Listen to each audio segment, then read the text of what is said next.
Hey, this is Zach Edwards. I'm a threat analyst and a privacy expert, and here today on Firewalls Don't Stop Dragons.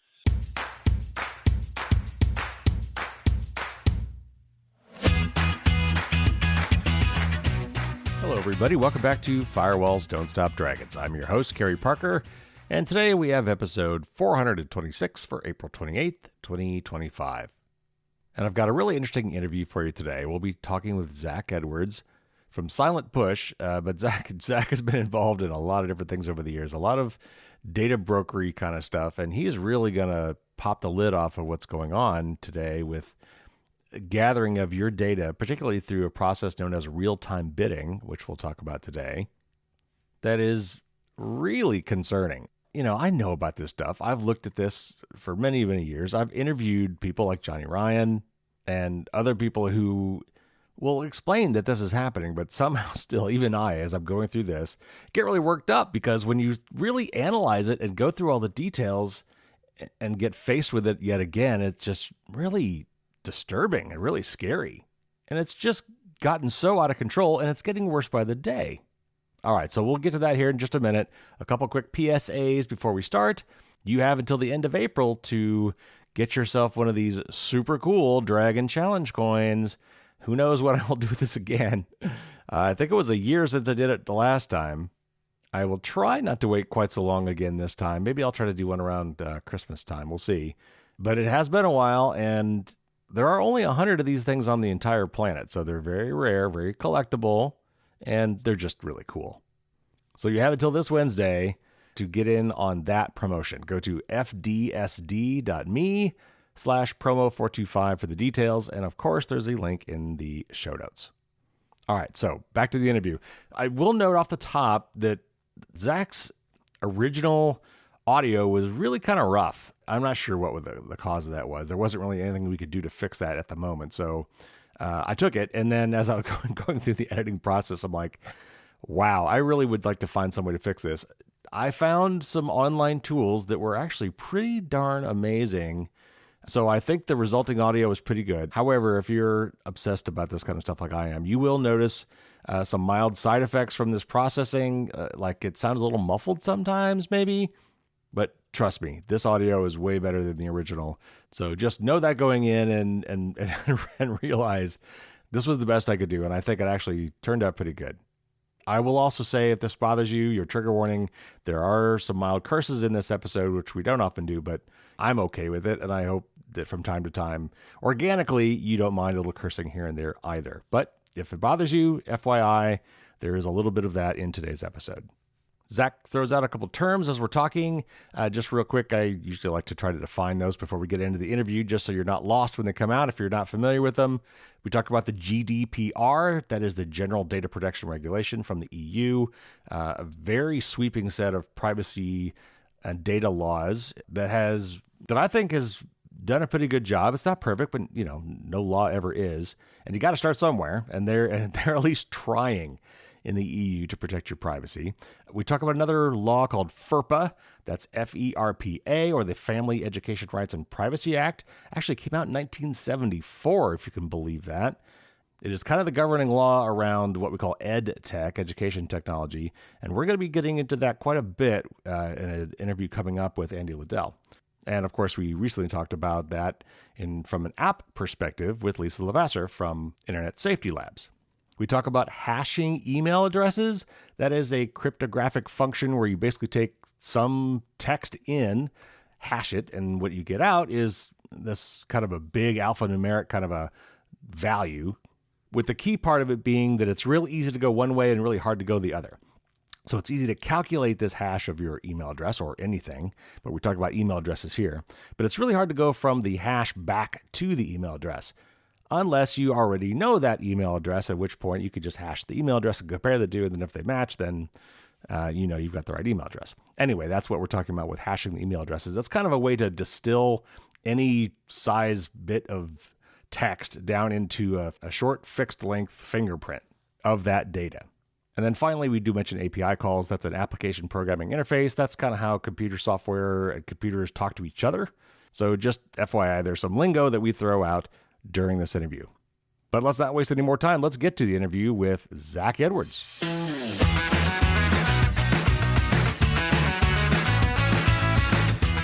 Zach is passionate about data privacy, is active in numerous communities, and has been involved in high-profile GDPR complaints, including cases against online dating apps and Google auction systems, which we're going to be talking about today for sure.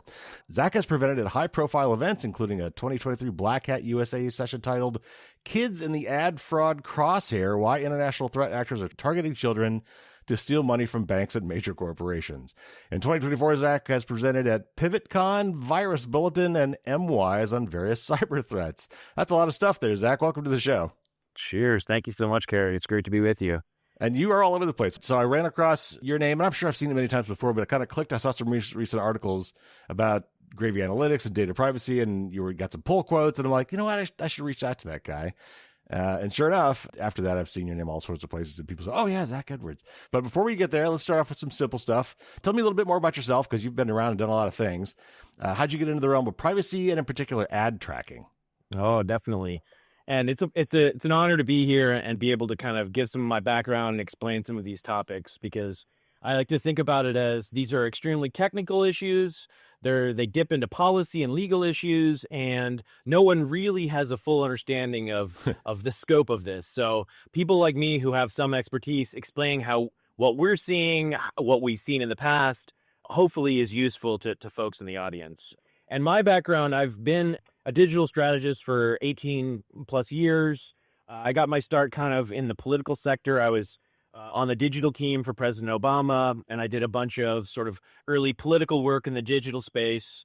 And because I was sort of earlier to the game on that, I was able to manage lots of very large advertising budgets and really see from the front of the bus how these budgets were spent and various problems with political companies just throwing millions of dollars toward digital ads. And from that experience of learning sort of how bulk money is basically being thrown at digital, I shifted into some for-profit efforts and started to basically take on clients who actually cared about the ROI, who weren't just spending money as fast as they possibly could. And so it helped me to better appreciate what sort of a normal usage of the ad tech system is and how people are always trying to get something out of it. They're not just putting money into this system. They actually want to make money off it from new clients, new customers, whatever that may be. And from sort of working in the for-profit advertising space, then I started to set up the analytics systems on websites and apps to actually collect the data so that when you bought those ads, you could see how effective they were. And I became an expert in a whole bunch of different types of analytics and attribution schemes. And I eventually started to appreciate that these systems were highly invasive, but it was also at a time when we really didn't have a whole lot of privacy frameworks that dictated what you should or shouldn't do. So when GDPR came online, I was extremely excited because it defined data controllers, it defined data processors, it explained different purposes of collection. It just gave a framework for someone like me to understand what's appropriate, what's considered to be like understandable for the general public. And so I was really excited. I did a whole big research piece on the day the GDPR was released. I put out some stuff, and I just sort of thought of it as like a global celebration of privacy.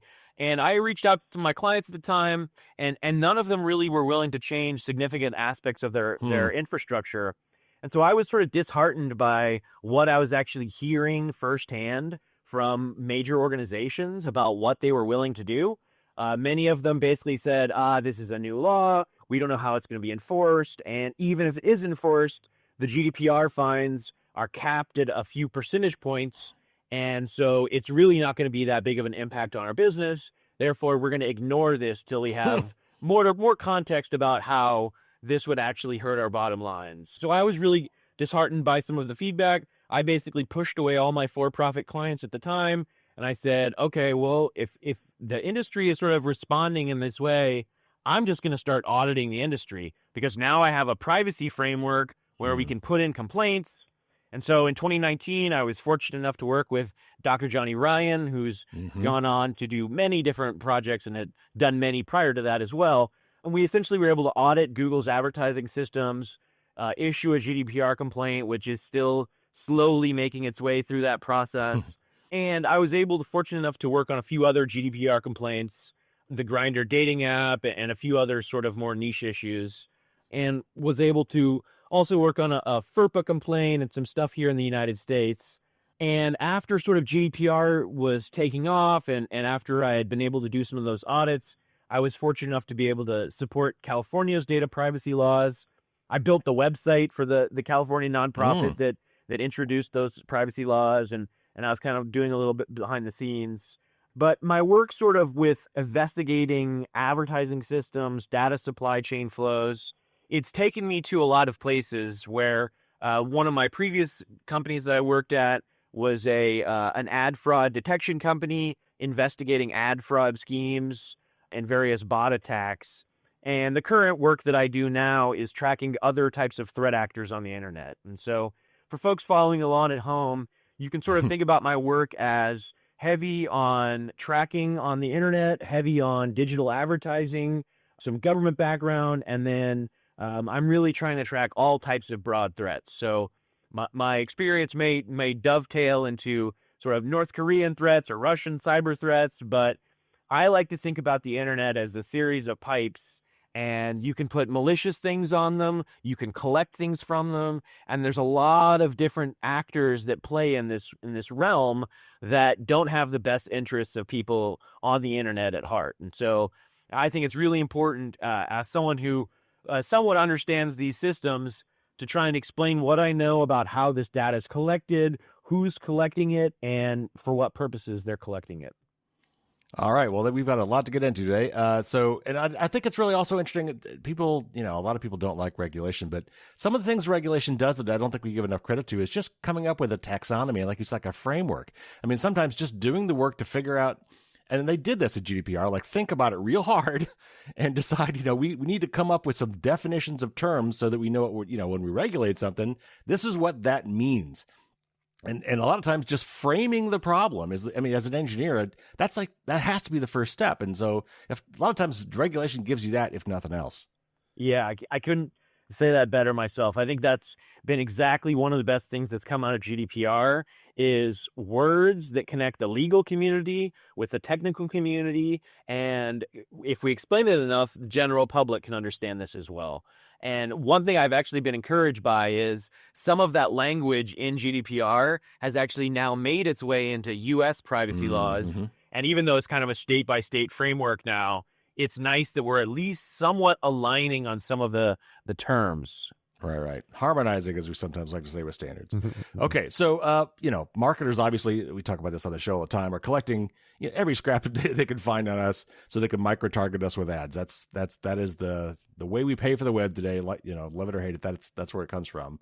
But the ecosystem of targeted ads today is just insane, and it includes not just ads on web pages, which we might think of, but also the ads in your mobile apps often work the same way, and increasingly on other smart devices, smart TVs, and other things. When I pause my TV app, I get ads when it's paused, and those are served up automatically. So A lot of this revolves around something called the real-time bidding system. So can you give us a quick overview of what RTB is and how it works?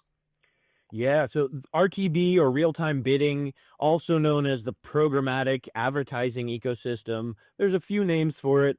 It's essentially a massive global auction, trillions of auctions every single day that use many different standards, but the simplest way to think about it is when you load up one of these websites or apps, or you're on your CTV, your TV device, and one of those ads triggers, in the milliseconds before those ads were shown to you, there were auctions going on. And basically, certain bits of your data were sent through these advertising exchanges, made available to upward of tens of thousands of other advertising companies.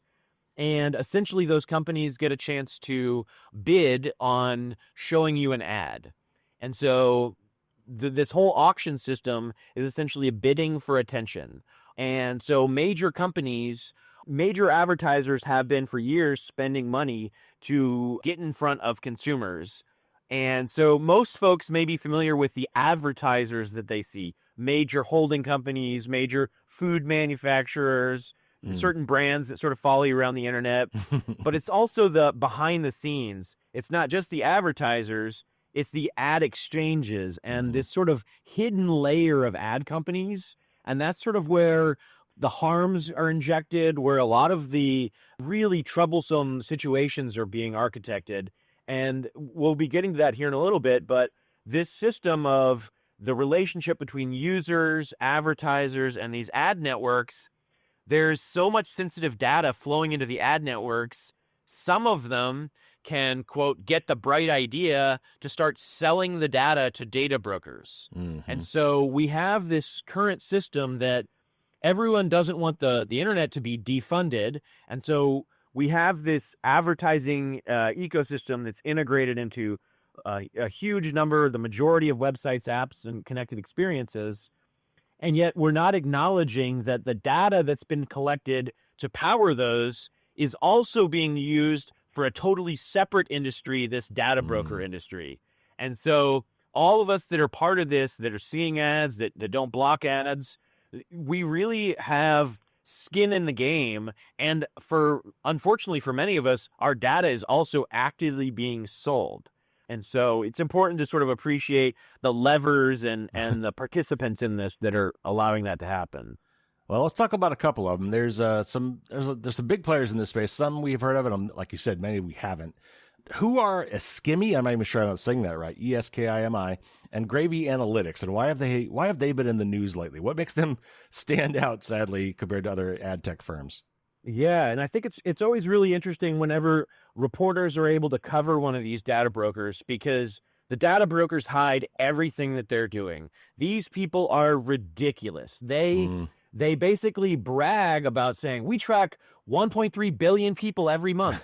And many of them have claims like that, where they're basically selling data from literally over 1 billion people a month, and they won't tell you how they got that data. They basically are like, it's magic. Go F yourself if you try and ask them. And so for years and years, as we've been investigating data brokers, and we're able to highlight going, wow, look at this data broker, look at that data broker. And people should get alarmed by these public claims. We haven't been able to look behind the curtain. And so in the last couple of months, there's been 2 relatively big stories. They're independent of each other, but they do align in some important ways. And essentially, Gravy Analytics is a company that I'll start with. It's actually been in the news for a couple of years. It's a relatively big and quote, popular data broker. So there's been scandals with them. And apparently some hacker sort of clued into this and said, you know what, I'm going to target this company and try and breach them.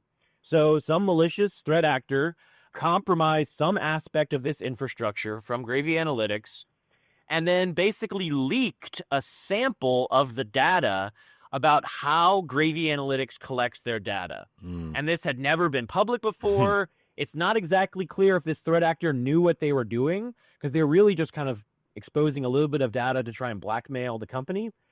And what they released, though, was a sampling of mobile apps that Gravy Analytics collects data from. And so this list of thousands of mobile apps immediately started to raise questions, because you can investigate these. Researchers can look at the apps. We can see what code kits or SDKs are integrated into those apps. We can open those apps, monitor them in real time to see what domains are collecting data, what companies. And so there's ways to sort of research these. And pretty quickly, as people were looking at these apps, they didn't have commonalities. They didn't have common SDK vendors. They weren't all sending data to the same domain. There was just a series of questions that no one could answer, except for the fact that almost all of the apps that were reviewed, and there may be small groupings here that don't have this, but let's say 99% of the apps have advertising in them and are connected into this global advertising bid stream. And so when we look at that pool of the vast majority of the apps that are part of this data broker's sort of portfolio, and know that there's no one central vendor integrated in them, but all of the apps are sending the data into that murky bid stream where thousands of companies get it, it basically tells us that in some way, Gravy Analytics has a partner in the advertising ecosystem who's collecting all that data and then selling it out the back door. Wow. And why it should be shocking is because Gravy Analytics itself does not have access to these systems. And so when you look at it, you're going, okay, so Gravy Analytics itself doesn't have a front door access. They're not an advertiser. They're not approved in these major exchanges. So they have some sort of secret partner that we still don't know who it is. Wow. That provided all of this data and is authorized, is an advertising company, is authorized to get this data, but is doing something totally inappropriate with it once they have it.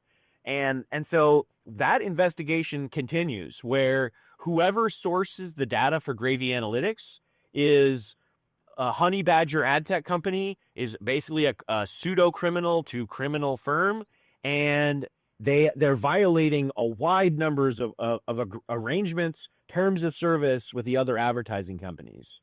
And so Gravy Analytics is a company that is going to keep getting this attention indefinitely, because now the public knows that they got this data through an unknown partner and through a process that was completely illicit and against the expectations of everyone within that ecosystem. And I do think it's important to appreciate, though, that in the data that they're selling, it does appear, and as someone who's bought data from many other companies, not Gravy Analytics especially, but in every example of data that I've seen purchased from other brokers, and I would expect this to be the same with all of Gravy's data as well, 100% of the data being sold right now by data brokers has either an ID scheme known as a mobile advertising ID or a MAID, an ID that's generated from either Apple or Google. Period. End of story. Apple or Google.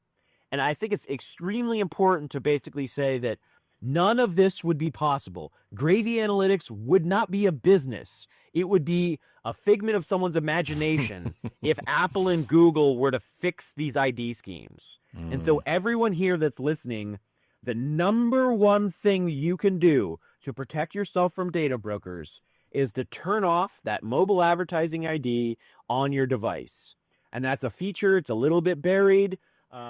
We can share those resources. EFF, Electronic Frontier Foundation, and a few others have really good resources for blocking this. And so would strongly encourage everyone to disable those MAIDs, because Google and Apple are the snitches in your pocket.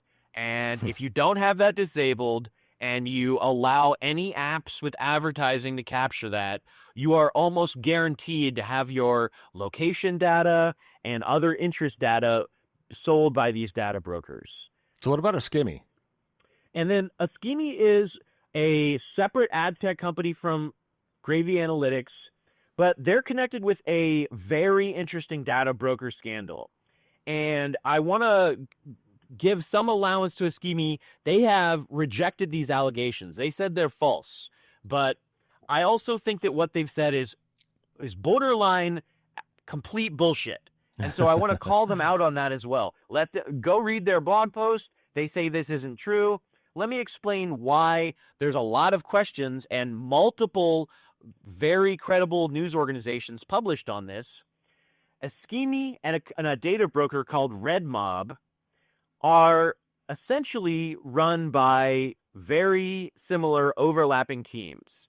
The CEO of a skimmy, and the skimmy is a global ad tech company with plenty of advertising clients. They're approved with access to all the major advertising systems. The CEO of that business also is the CEO of RedMob. And RedMob is a data broker that tracks 1.3 billion people a month. And the only way that they could be tracking those people is through the advertising bid stream. There's literally no physical other way they could be doing it. And if they say otherwise, until they prove it, you should assume they are lying. And I think it's very important to appreciate that the articles that explain this highlighted that the terms of service were overlapping. The CEO moonlights between them. When you email one of the email addresses, he would respond from the other. They had other staff members who were working in both companies. And when you look at a company like RedMob, who is clearly a data broker based on everything on their website, everything that they claim to do, they're not even registered as a data broker in California. They're not registered in Vermont. they basically ignored the data broker registration requirements in the United States, even though they're selling data about Americans. And this is a company that is based in Eastern Europe, and apparently they think they're untouchable with what they've been doing. There's strong indications that the data that they have acquired was acquired by another brand, and it essentially allowed them to track U.S. soldiers in Germany. And this eventually got to members of the Congress, and there's been sort of quiet rumblings about this for months, where people have been trying to figure out who sourced this data, how is this possible, how do we stop this? And all signs point to Red Mob as the source. And there was a minor sort of rhetorical flourish. The entity that bought this data and that sort of was able to track U.S. service members in Germany thought they bought the data from Ischemi. And so they told the press, said publicly, we bought this data from Ischemi. But Ischemi itself says, no, we're not a data broker. We've never sold this data. But it's clear that there's a purposeful effort by people at Ischemi to not acknowledge that Red Mob exists, not acknowledge the CEO is the same CEO for both companies, and they're pretending like Red Mob is sourcing this data from somewhere else. And so Ischemi and Red Mob are essentially two companies with the same leadership structure, and it strongly appears that the data Red Mob is selling is sourced from Ischemi. And while we have had Ischemi itself say that they're not selling the data, they didn't say whether they were giving the data away.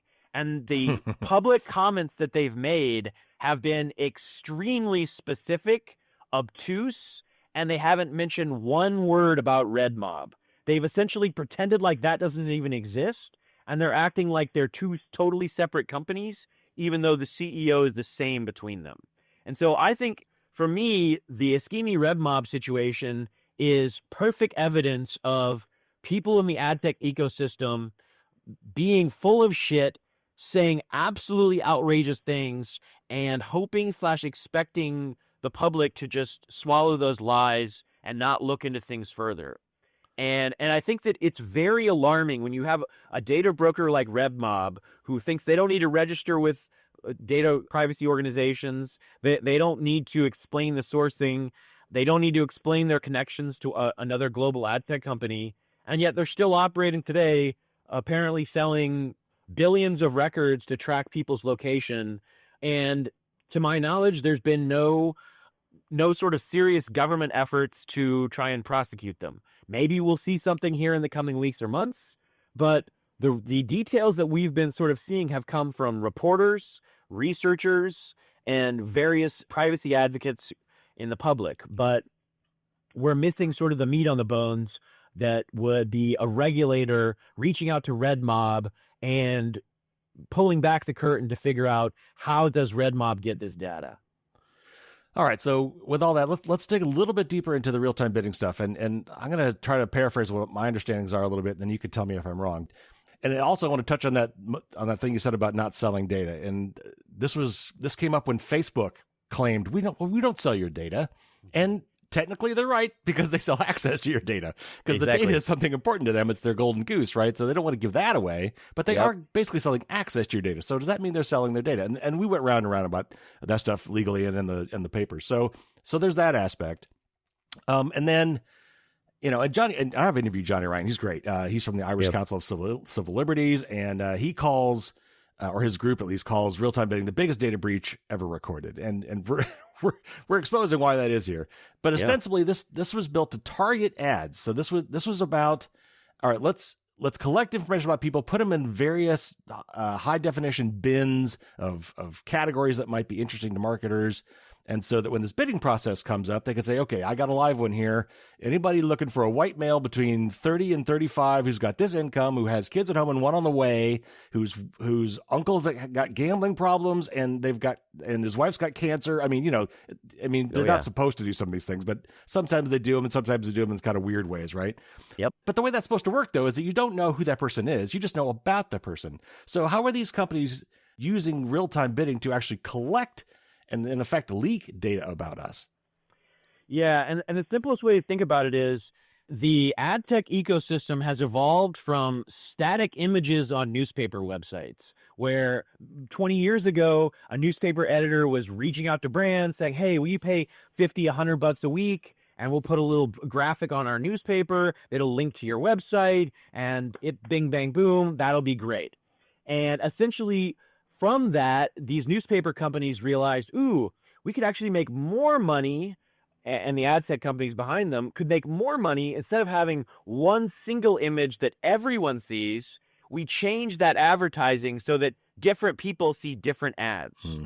And so they essentially, from that start of, let's just make a little bit more money from these ads, where when they initially conceived of it, you could think of local car dealership ads. I like to use that as an example because there's unlimited numbers of local car dealers. And so it's a really easy way to target ads just based on geography. You don't need to know much about them. If someone's in the United States, they probably need access to a car in some way.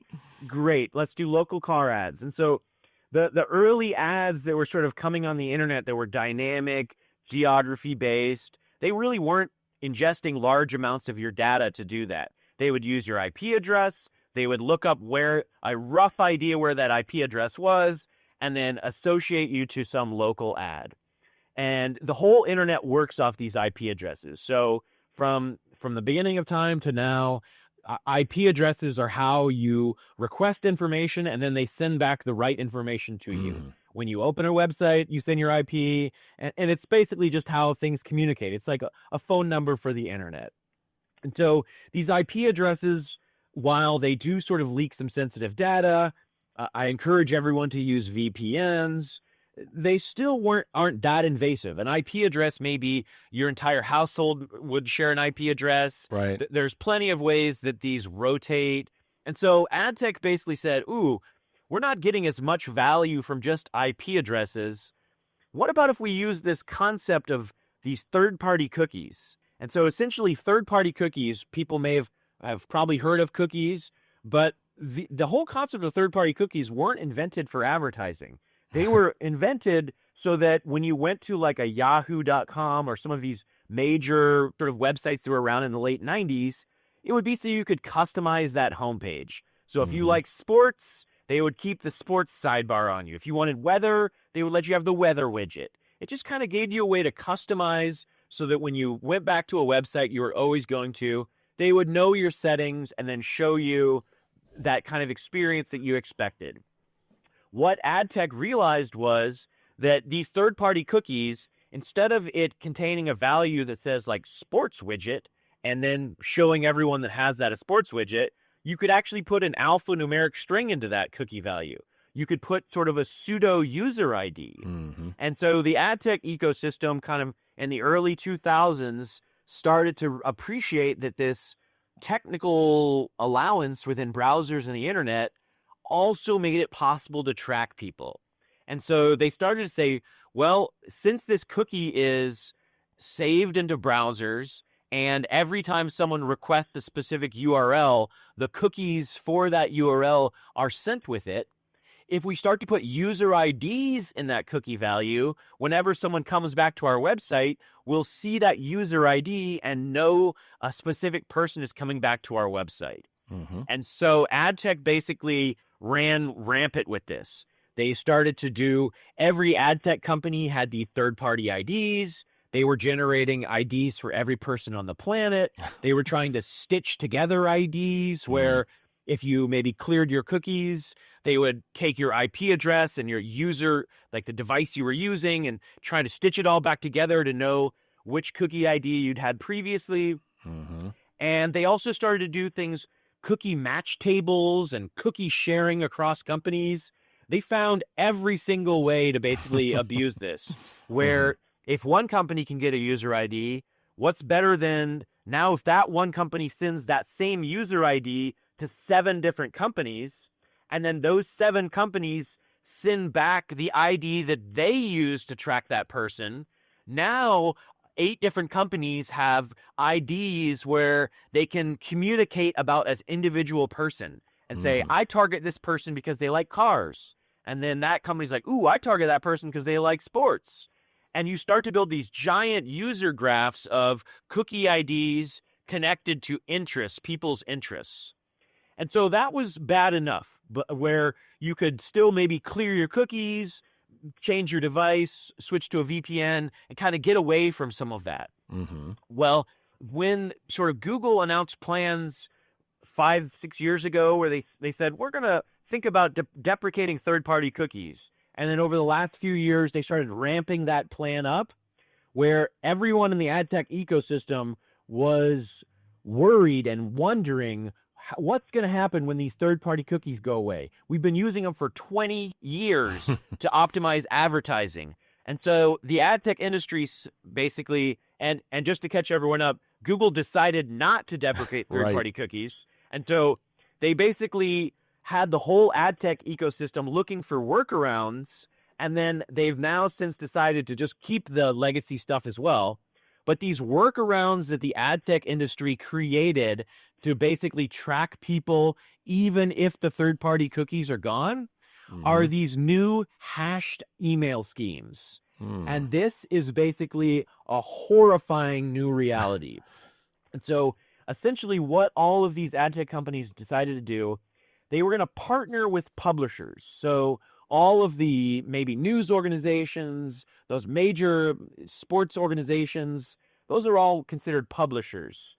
And when you log into those websites, not all, but a large portion of the modern ones, they are taking that email address that you used to log in, they hash it, and they're not hashing it with a security in mind. They're not salting these hashes. They're not purposely trying to prevent hash conflicts. They're deliberately trying to create hash conflicts. Right. So they keep hashing the same email address with the same algorithm. So no matter what website you're on, it will generate the same hash. And there's a few different flavors of this, but essentially, now that these publishers have a hashed version of your email address, they send that along in this advertising bid stream. So instead of it having third-party cookies, which can be turned off, can be deleted, they're now taking your email address. And here's the other scary part. So many folks, there's advanced folks on this call, listening to this podcast, I'm sure you may, when you're signing up for certain services, you put your email address and then a plus sign and maybe note what service that is. And that's been a workaround for years. Well, I got news for you.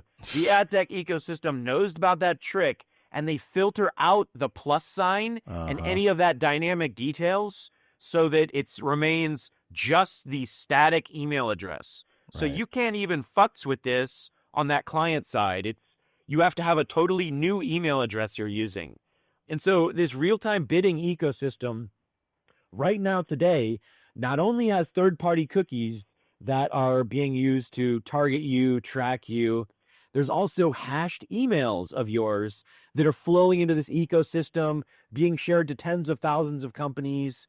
And some of those companies can then reverse engineer what that hashed email was and know who that person was that was doing it. So we have third-party cookies, we have hashed emails, and then we also have the mobile advertising IDs. And those mobile advertising IDs are generated from the Apple and Google devices and also being transmitted into this bid stream. And so when you think about the advertising bid stream, think about it as this fire hose of user data that has different levels of anonymity, where the third-party cookies, they have a little more protections. The hash email, you don't have any protections. It's dead on you. Right. And the mobile advertising IDs are a little bit in the middle of both. Right. And so we're kind of in this realm where if you want to protect yourself and avoid having your data broadcast to all these organizations, including data brokers, you need to suddenly become this technical expert who is paranoid about everything, wearing a tinfoil hat just to use the internet. And unfortunately, that's kind of the reality of where things are right now. It does take proactive efforts to protect yourself. Well, just to give another little anecdote about how things have changed, it was, at this point, it's probably 5 or 6 years ago now, where AT&T and Verizon were caught, quote unquote, tagging all of your outbound traffic with an ID that they associate with you on your mobile phone, and then turning around and selling the mapping between that ID and you to advertisers. And when they got caught doing it, we'll stop doing that. And then And then I think there was an administration change because I think they were actually, the U.S. government was trying to get them to stop that. And then that went away. And they're like, oh, I guess we got carte blanche. So, yes, it's all about these people finding different ways to tag you. And then some people trying to be the go-between were saying, okay, I know who that person is. And if you want to know who that person is, pay me and I'll give you the mapping to that person's real name or real address or whatever. It's crazy.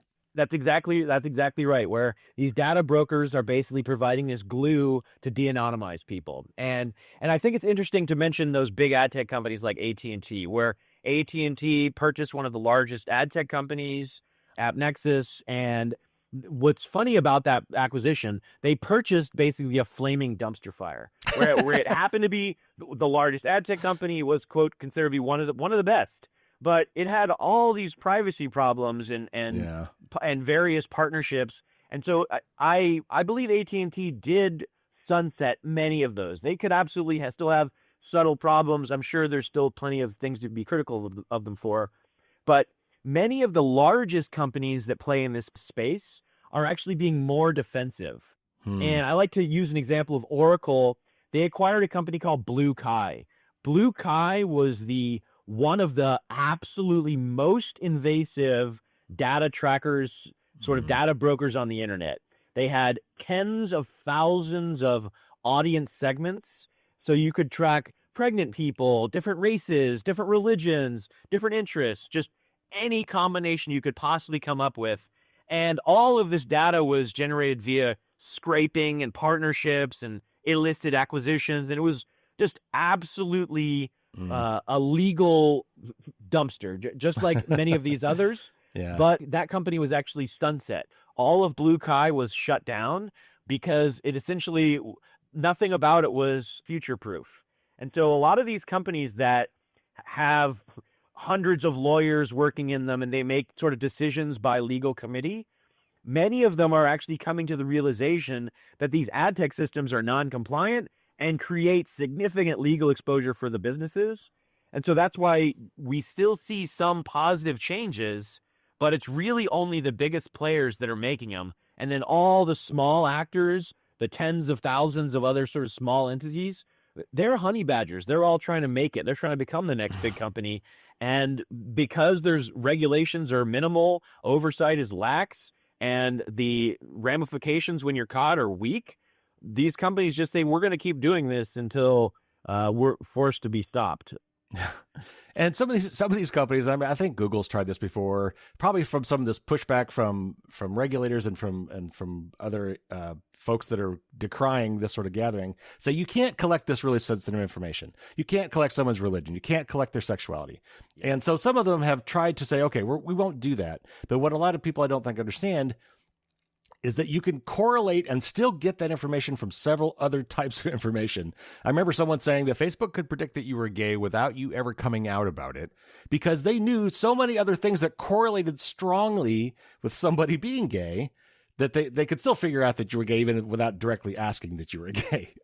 Yeah, and one of the examples I always like to use are stuff like compression socks. So if there's any diabetics or folks who are familiar with the community, you wear things like compression socks and you have sort of non-medical things that you're having to do. And so these advertisers can easily track people that buy products like that and say, we're not targeting people who have diabetes. We're just targeting people who have a preference in a certain type of sock. And right. And they get around it with all types of interesting sort of creative ways where, let's say you want to target a Latino audience, but you're, quote, banned from targeting or micro-targeting a certain thing.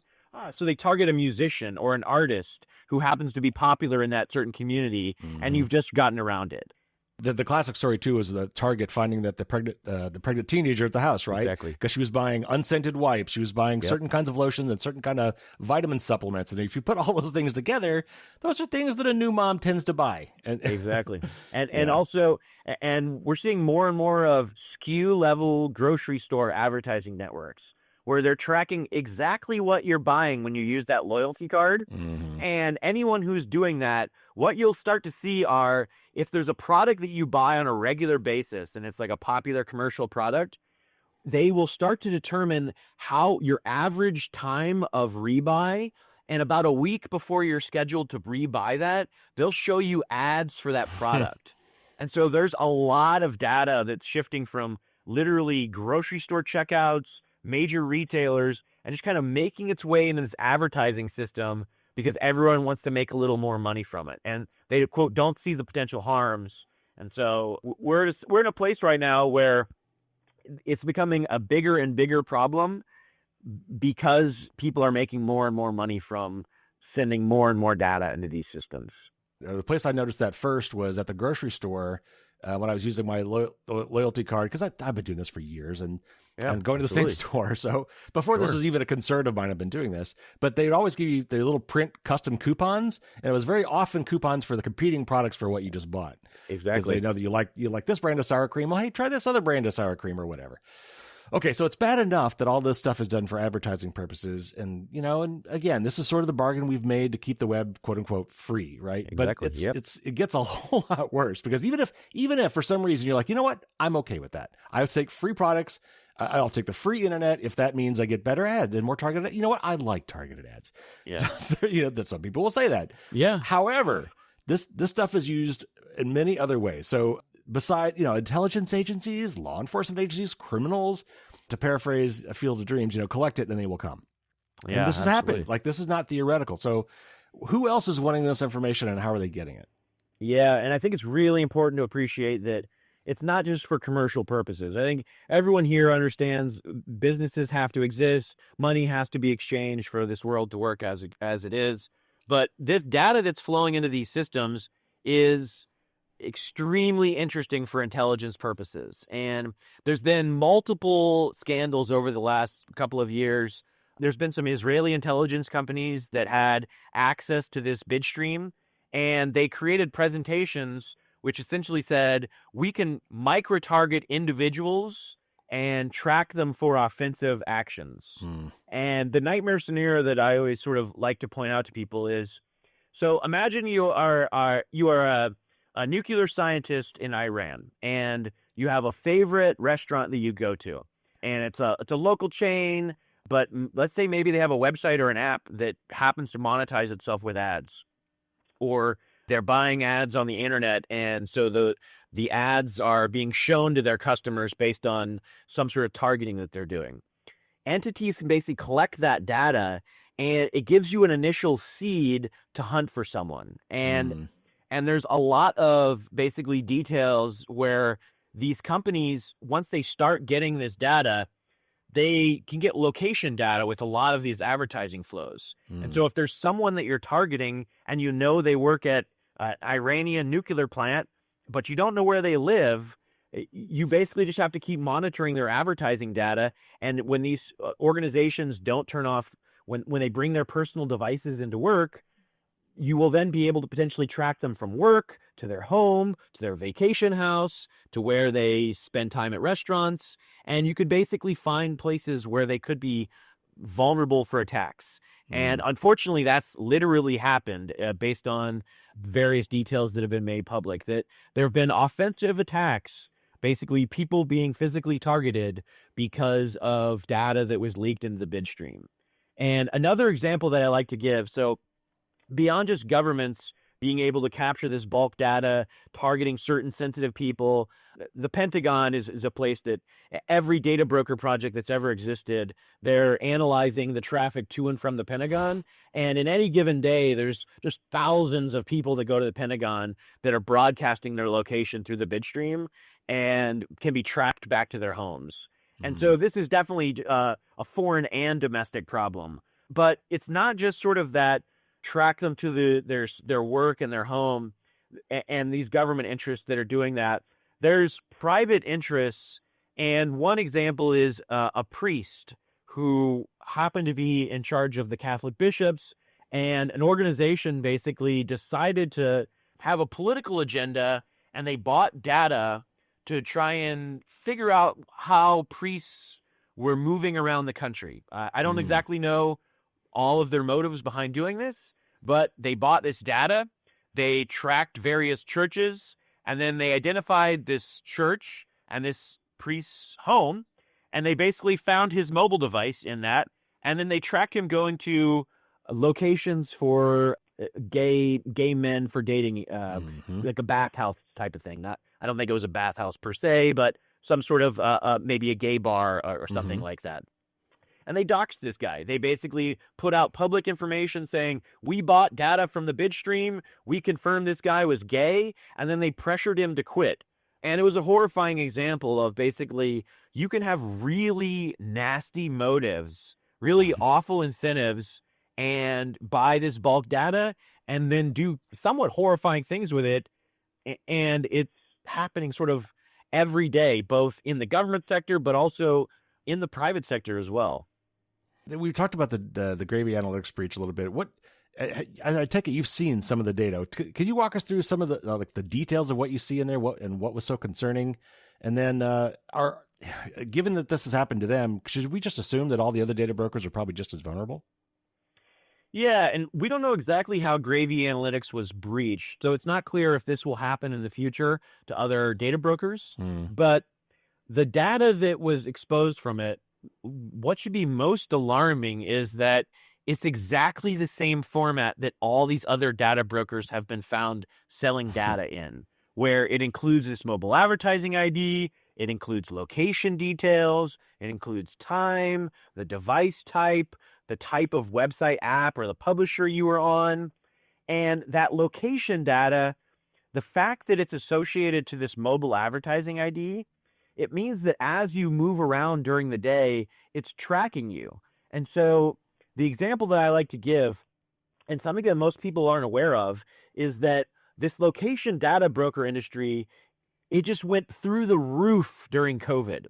And the data that was being basically generated and being sold suddenly went from mostly having advertising, government surveillance use cases to nearly every major bank, every hedge company, every organization that is doing major investing is buying location data right now.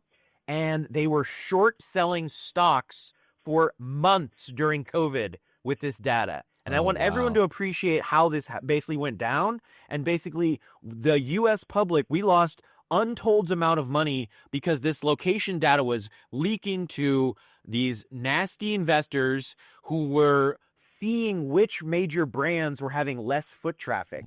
They knew the brands that were going to go bankrupt. They knew the brands that people were not going into during COVID. And there's literally public webinars where SafeGraph, one of the biggest location brokers, was basically helping people understand this opportunity. And I think it's just horrifying that we've gone from a system that was used to, quote, optimize advertising and help publishers and all of this, quote, naive but completely okay things. And we've gone from that to, oh yeah, and this is going to also power short sales against Best Buy. And I think it's complete bullshit. And it just sort of is a reality of our finance system that any data that can be used to determine future revenue changes for businesses will be used. And unfortunately right now, that literally all of our location data is being used for that. And so when you think about like the harms from this, it's not just personal privacy harms, it's these macroeconomic harms because this data flows in the hands of unscrupulous short sellers who are willing to undercut businesses with non-public information. Well, and so I come back to the fact that I think what's missing is when you've got this much data, especially when you correlate it across multiple data sets, you can learn an awful lot of stuff. And I'm here to tell you, by the way, that AI is really good at doing this. So now that we've also had this AI system where we can throw all this data inside, find patterns in there, it will find patterns that even humans couldn't find either because there's way too much data for a human to pick through, but not so much that a computer couldn't. We're just starting to see the harms from these things. And location data, again, even if none of this bothers you, your location and your data overlap mine. It's not just a me thing, it's a we thing. So if you give up your privacy, you're actually giving up privacy to other people too. Who do you visit? I mean, who is in your social graph? That information, that location information gives away a lot more about not just you, but about everybody you associate with. That's exactly right. And that is sort of those harms of householding, of following location data, protesters, civil rights groups. Everyone is sort of leaking their data, and these big AI systems are being used to figure out, basically build friend graphs from location data. And we should assume that all government agencies have that. I think everyone should understand that government, when they get their hands on big data, if they're legally allowed to, they will do everything they can. And so you should assume that there are, quote, friend of friend graphs outside of the U.S. that intelligence agencies have been building to connect together. This person may know this person. That person may know that person. Ooh, they're using dwell time. They're using repeat overlapping details. And none of this can be done manually. It's all being done with big data, AI algorithms, and lots of complex systems. But it's essentially de-anonymizing relationships and business patterns.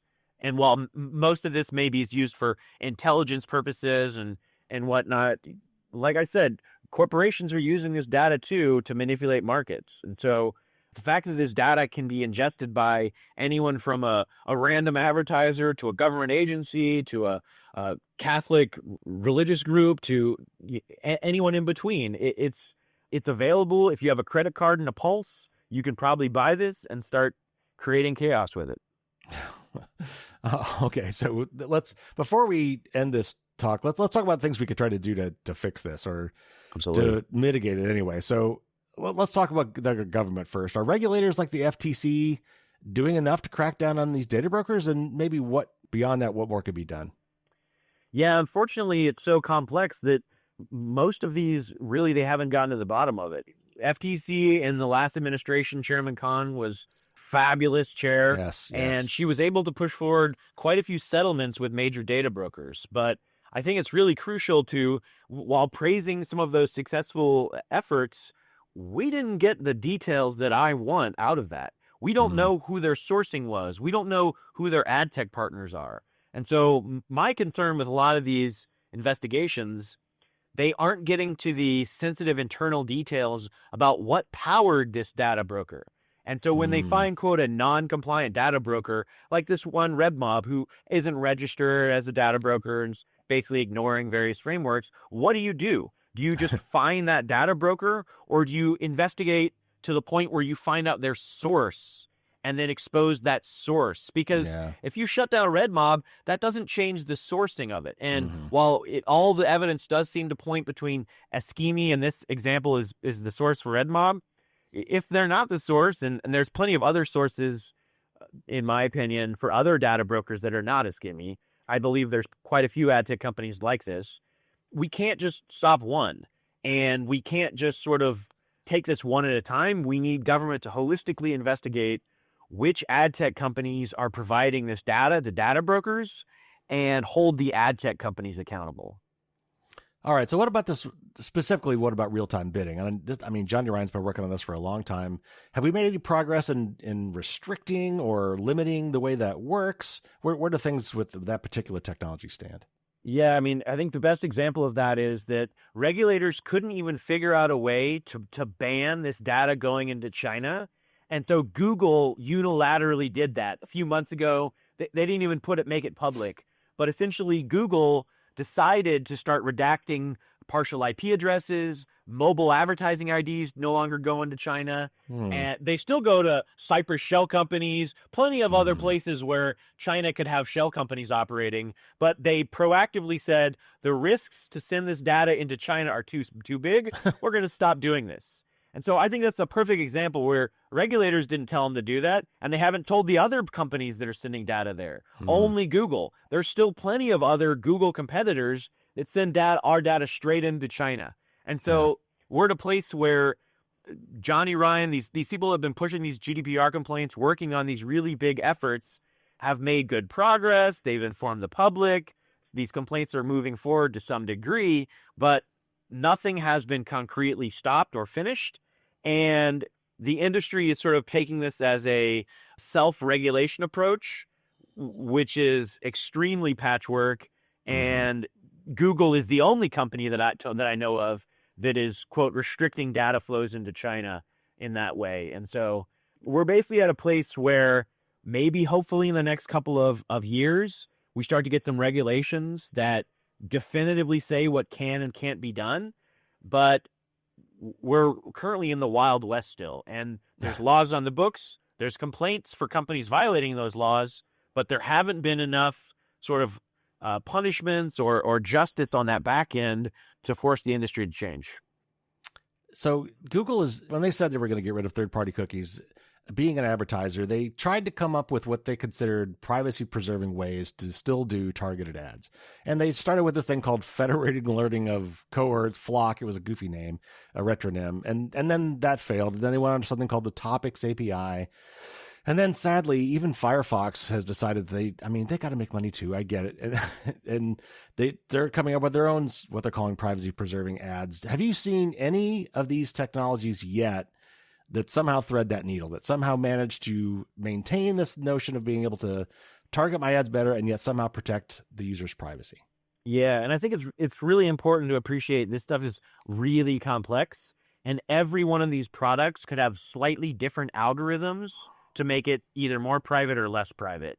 And I like to think about Apple's as an industry leader, where Apple in the mid 2015 era or so, they started to basically kick around with these new ways to track users or track ads. They're really unpopular solutions because they're extremely technical.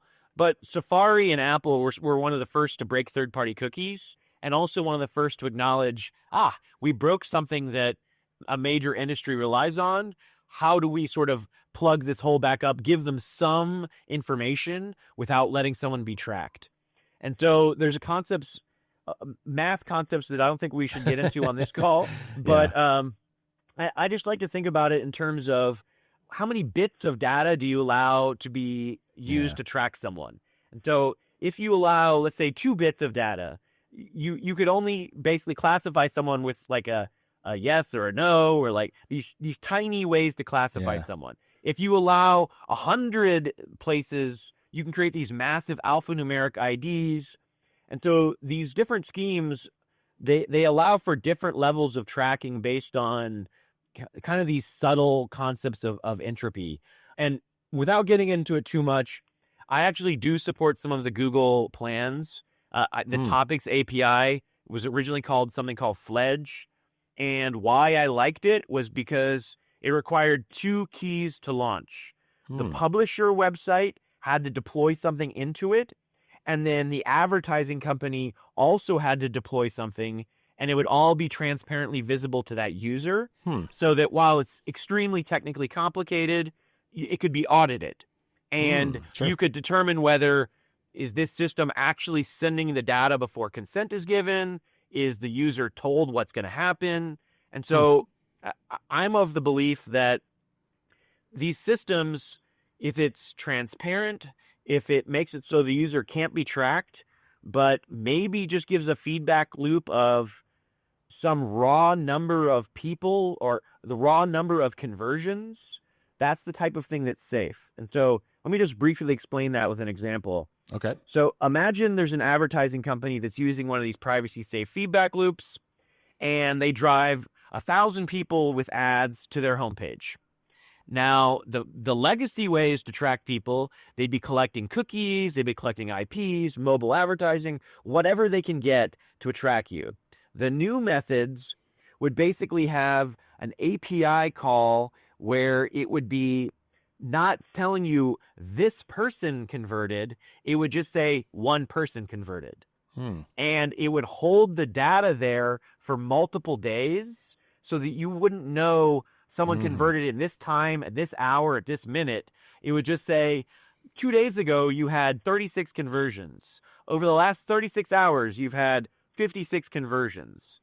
And that type of feedback loop where you don't know exactly the time, you don't exactly know the person, you don't exactly know where they came from, and it kind of blends everyone into one big group. Yeah. That's how we can preserve some degree of privacy where you're hidden amongst a crowd and they never let that number drop below a certain number.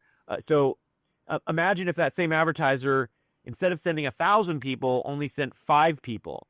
And so that privacy preserving feedback loop, because the number 5 was below some privacy threshold, they wouldn't even tell you there were any conversions. And so these systems sort of have filters in them where they say, if there's not enough people in the crowd, we're not even going to tell you that crowd exists. Yeah. And so we have to have a threshold of there has to be 1,000 people or whatever that number is based on that system, and every company does it a little differently. But that concept of having a privacy threshold and restricting it to be just sort of these frequency counters, it's a positive change in my opinion. And the reality though is they're combining these new systems with the old tracking mechanisms because the old tracking weren't deprecated. And so we're in this reality where these major companies were like, we're going to break this. So everyone built these privacy preserving things, but then they didn't break it. So now we're just using both. Right. Right. All right. So last question before we go. The people in the audience, both as consumers and as citizens, what do we do about this? You talked about turning off the mobile advertising ID. If you could rattle that off, maybe, where you find that off the top of your head. What about things like, ad blocking? Does that block the tracking as well? What about like Next DNS, some of these privacy-oriented DNS services that don't let some of these resources even load in your web page? And then, maybe at a higher level, how do we advocate better for our own privacy? Yeah, and I think all of the above are good solutions. Blocking cookies, blocking ads, using a VPN. The challenge for most folks is that there's technical barriers for all of this. And so I like to think about it as, how do you educate your mom, your grandma, or someone in your family? How do they do this? How can you get them help? And one simple way, so turning off that mobile advertising ID. If you go into your phone, click on settings, and then click on search advertising, you should see it amongst there.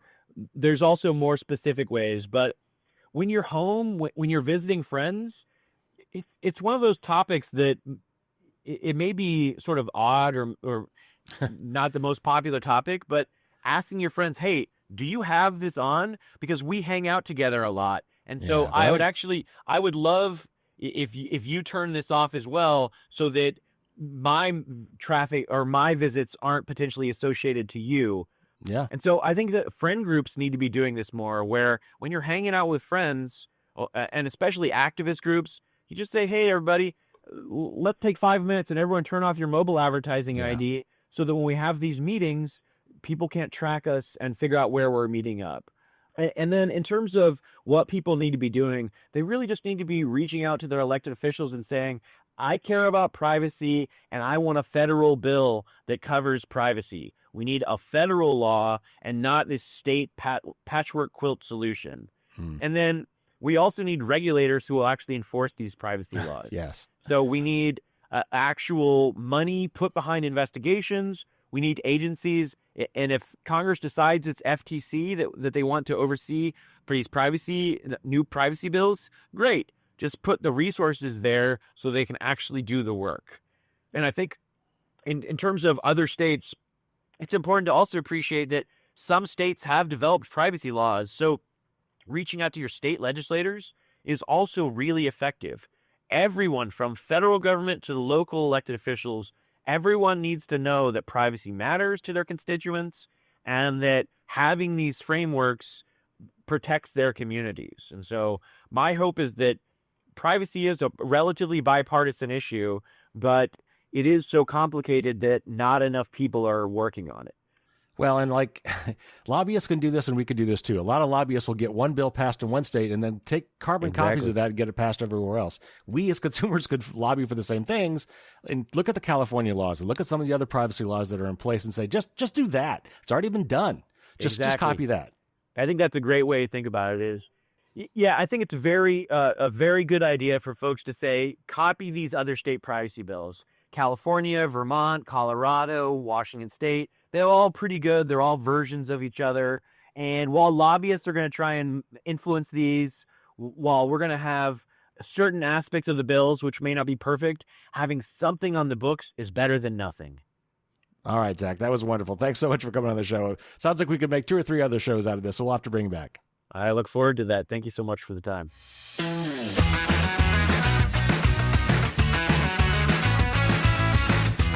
I want to thank Zach again for coming on the show. It was great to talk to him. I definitely want to bring him back in the future. He is doing some great work, and I'm sure there will be many other topics that we could cover. I want to call out something you mentioned in the show. We talked about the plus suffix trick for your emails. And this is an interesting thing you could do. Like you said, it's been pretty well subverted. It doesn't really hide who you are.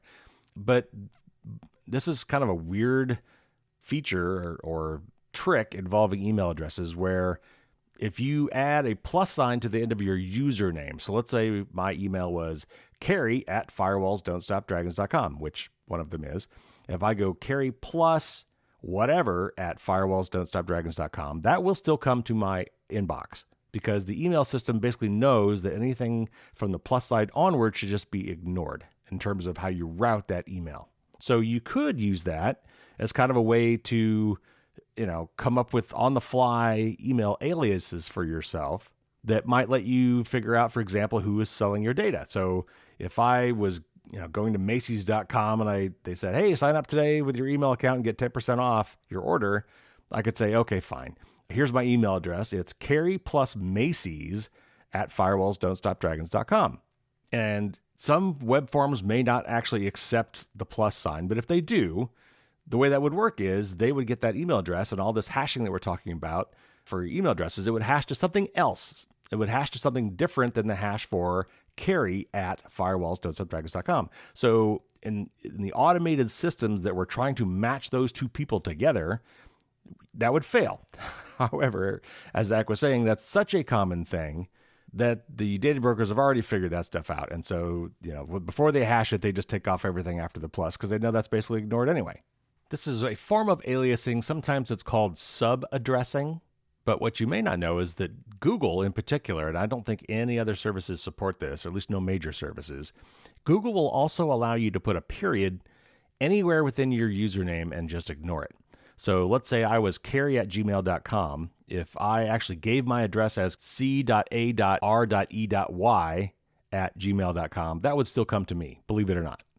There are many email aliasing services out there you could use. I think I've got a whole article on this. I'll put a link to the show notes. But I really don't talk about some of these like sub-addressing and some of these other kind of gimmicky methods for creating aliases. But a lot of services actually have this built in as well. Proton Mail allows you to create several aliases that will all route to your inbox, as does Yahoo Mail, and some others as well. Just go digging around in the settings for your email, probably online, go to the web version of the mail client and look around your settings there and look for aliases. And you may find that you've got easy access to aliases right there in your existing service. But if not, you can look at things like Simple Login, Apple Private Relay. There are several other ways that you could get kind of throwaway email addresses that will nevertheless route to your existing email inbox so you don't have to create actually a whole new account for it. And that can be a powerful way to kind of fracture your identity on the web and prevent some of this correlation being done across accounts. All right, so the patrons will get some bonus Q&A with Zach. As usual, the bonus content will come out on Thursday. We talk a little bit about using data for political purposes, like, targeting voters or finding people to deport. And we also talk about some of the technical difficulties around doing this kind of research. Because for one reason, almost all connections today on the internet are encrypted, but also a lot of this stuff happens at the back end. And even if you're monitoring or could monitor every bit of data that comes in and out of your phone, a lot of the data broker magic stuff happens out in the cloud, which you don't have access to. So again, patrons will get that on Thursday morning as usual. All right, we've got a lot of great interviews coming up. I'm in the process of recording some new ones. I just spoke with a gentleman who calls himself Deviant. He is a master lockpicker and safecracker and what we call a physical penetration tester. That was a really fun interview, and that will be airing, it may be a little while. I'm actually getting kind of backed up on interviews, but I've got my interview with the Data Diva, Debbie Reynolds, coming up soon. My interview with Heidi and Bruce Potter from ShmooCon, that was a lot of fun. A lot of great stuff coming up. So if you have not subscribed, go ahead and do that, and you won't miss any of that. All right, that's going to do it this week. Take care, everybody. Stay safe out there, and until next time, as always, don't get caught with your drawbridge down.